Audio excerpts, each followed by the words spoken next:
Fala galerinha do xadrez, tudo beleza? Imagina a seguinte situação aqui, galera. Isso que a gente vai ver é histórico. Paris, 1858.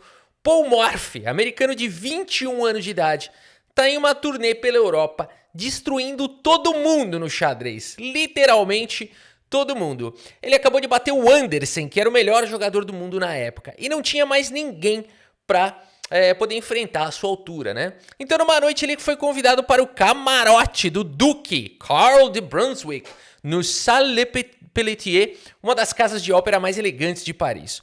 O Duque e o Conde Isouard tinham um tabuleiro e pediram para jogar. Convidaram o Morphy. Os dois juntos contra o Morphy. O Morphy senta de costas para o palco. Existe até quem diga que ele queria terminar logo para conseguir ver o espetáculo. A ópera que tocava naquela noite, se era Norma de Bellini ou O Barbeiro de Sevilha de Rossini, é uma disputa que os historiadores de xadrez não resolveram até hoje. O que ninguém discute é o que aconteceu nesse tabuleiro, galera. Uma partida que o Chess.com elegeu como a segunda melhor partida de todos os tempos. E é chamada Partida da Ópera. Um ano depois dessa noite, o Morphy se aposentou do xadrez com 22 anos de idade, porque ele não tinha adversários à altura. Esse vídeo faz parte da nossa playlist As Partidas Imortais de Xadrez. Bora ver o que aconteceu aqui. O Paul Morphy abre com o peão do rei, temos aqui E4 e E5. Eu vou falar uma curiosidade aqui pra vocês, deixa eu tirar esse feedback aqui. Eu vou falar uma curiosidade pra vocês. Essa partida, a primeira vez que eu vi, e eu me lembro, eu devia ter uns 12 anos, uns 11 anos, e eu me lembro de ter visto essa partida no livro do meu avô, e eu fiquei montando essa partida no tabuleiro, e eu fiquei tão apaixonado por essa partida, que eu decorei essa partida na época. E não porque porque eu tinha expectativa de que decorando eu ia jogar bem, não era isso. É porque pra mim isso não era uma partida, era uma história, e eu queria aprender a contar, a remontar aquela história pra mim mesmo, né? Então eu acho que ali eu já tinha no meu DNA um contador de história de xadrez. Eu de fato decorava e ficava passando aquela partida de memória pra mim mesmo. E porque pra mim isso não é uma partida, é uma história. É uma história emocionante. Cavalo em F3 foi jogado aqui pelo Paul Morphy. E aqui D6, uma das maneiras de defender aqui o peão. E D4 foi jogado aqui pelo Paul Morphy, diretamente ameaçando capturar o peão aqui e já enfraqueceu um pouco a estrutura das pretas. Por isso, o bispo G4 foi jogado, galera, o que eu já ganhei de partida, porque, de fato, decorar essa partida me ajudou a replicar esses lances. Isso aqui é comum de acontecer, é comum, e as brancas já estão melhores aqui. E eu vou mostrar como, eu não, o Paul Morphy. A partida segue com o peão toma, e aqui as pretas, para evitarem aqui essa situação, né, que onde as brancas já poderiam ficar bem melhores, as pretas jogam bispo por cavalo. E o Paul Morphy, então, retoma a peça e as pretas tomam o peão e parece que não há nada de errado na posição das pretas.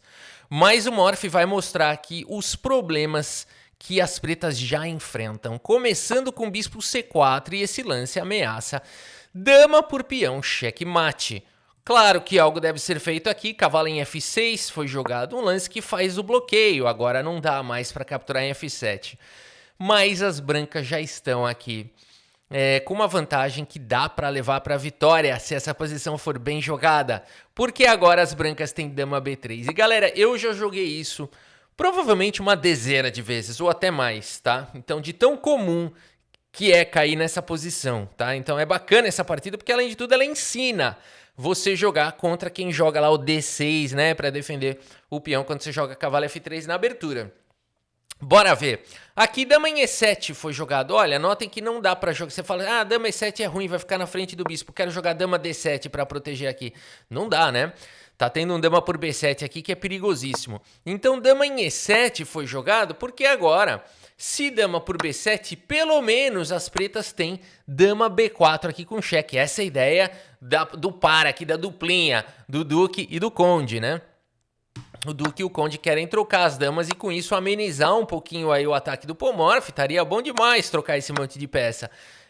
Pro Paul Morphy aqui um peão a mais nas mãos do Morphy já seria suficiente para ter uma vantagem aqui vencedora. Provavelmente ele ia jogar com mais qualidade esse meio jogo barra final aqui e poderia levar para uma vitória. Ainda assim seria uma maneira da duplinha ali, pelo menos fazer uma partida digna, né? E enquanto rola a ópera aqui. Então, rolando a ópera, o Morph louco pra assistir a ópera, né? Ele quer acabar logo essa partida e segue com o maravilhoso lance cavalo C3, um lance de desenvolvimento que não apenas protege o peão, mas também traz mais uma peça pro ataque, galera. As peças do Morph estão chegando rapidamente.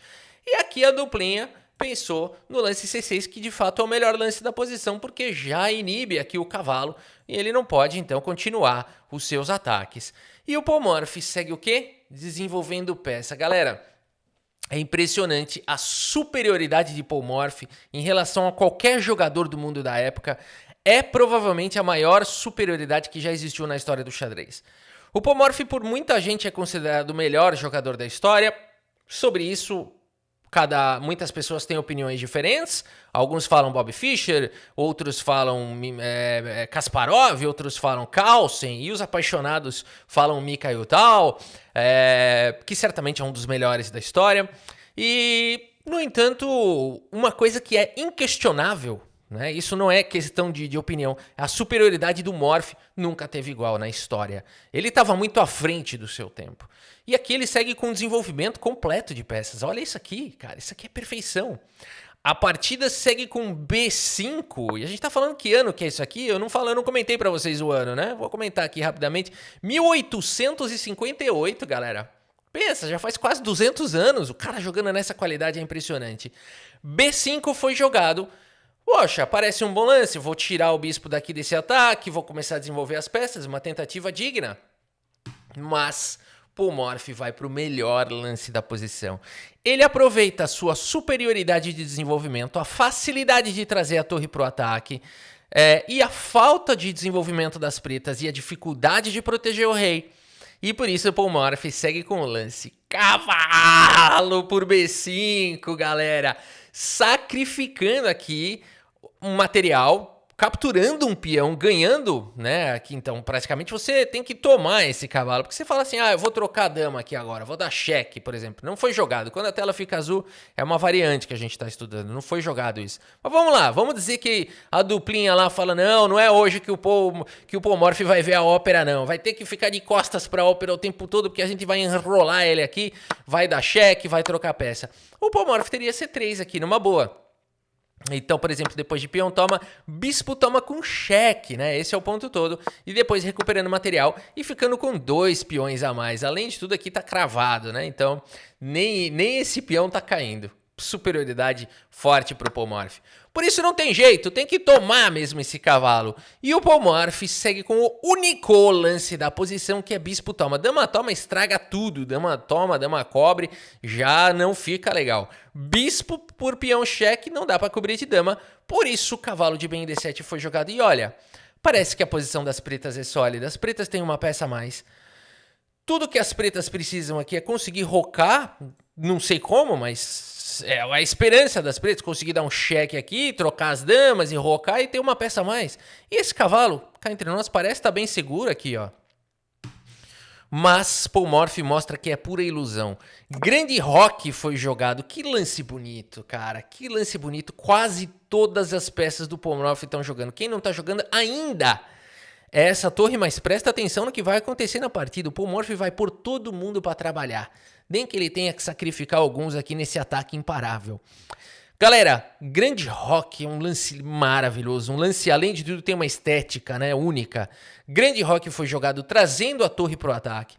E agora, uma pequena ilusão existe. Parece que esse cavalo está defendido, só que não, né? Esse cavalo aqui está cravado, a dama está meio sobrecarregada. Por isso, torre D8 foi jogado. Um lance perfeitamente lógico, super protegendo aqui o cavalo. Mas Polmorph segue com o melhor lance da posição. Olha a qualidade, cara. Torre por cavalo, jogada aqui pelo Polmorph. Essa partida ela é simplesmente apaixonante, né?